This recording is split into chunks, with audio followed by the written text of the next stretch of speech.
This is Robert Kraft, and I'm coming to you live on SNN.Live. We're at the LD Micro Main Event 2019 in Bel Air, California. With me right now is Raouf Halim from Spectra7, publicly traded company. The symbol is SEV on the TSX. Raouf, welcome back to SNN.Live. Thank you. Great to be here again. Thank you. It's great to have you back. So for our audience, let's start off with an overview of the company, and then we'll go from there.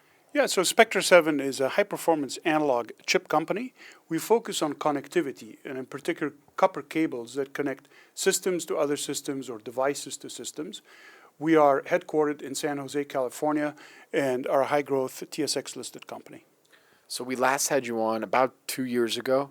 So I'd love to get an update. What would you say are some of the highlights for the company in the last year, 2 years, if you want to go that far back? Yeah, certainly. So we have continued to dominate the virtual reality or VR cabling segment, which is very important for us. But critically, we have grown rapidly within the data center. The gold mine for Spectra7 is connectivity of server switches and other equipment within the data center infrastructure.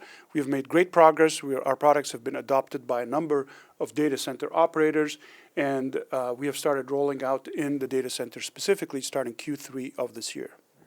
So this is a question that I also love to ask too, especially when we're doing an update. And now that we're at the end of the year of 2019, would you say that you've met some of the main goals that you're hoping to accomplish for this year of 2019? Yeah, so I'd say we've done very well this year. I'm very happy with our progress in the data center specifically, and the fact that we have been able to announce our first data center operator, namely Tencent out of China, and they have seen fit to announce deploying and actually have started deploying Spectra7 technology for the data center infrastructure. That's a very important milestone for the company. We have also announced that our revenues grew 40% sequentially in Q3 over Q2, driven by data centers specifically and rollout of our technology in China. We're very proud of that. We're very proud of our gross margins, which have ticked up from 55% to 59% in Q3 of this year.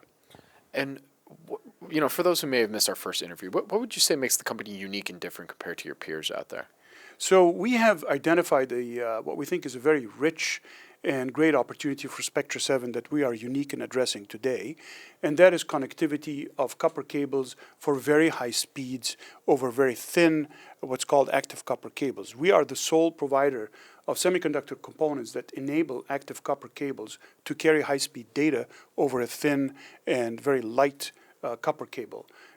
And also one that consumes very low power, which is critical for data center infrastructure. So we have a tremendous opportunity that we have defined and executed too early on, and we're in the lead in this market. And then from what you can tell me, what would you say are some of the company's goals and milestones for 2020? Yeah, so in 2020, we look forward to continuing to grow with Tencent and to add more operators to our stable of revenue-generating data center infrastructure customers. We expect our revenues to continue growing in 2020 as compared to 2019, and we hope to reward our shareholders for their consistent commitment to Spectra7. And where can our audience go and find more information about Spectra7? At Spectra7.com. That's a good place to start. My name is Robert Kraft, and I'm coming to you live on SNN.Live, and we're at the LD Micro Main Event 2019 in Bel Air, California. With me again has been Raouf Halim from Spectra7, publicly traded company. The symbol is SEV on the TSX. Raouf, always a pleasure. Thank you for joining me. Thank you. My pleasure.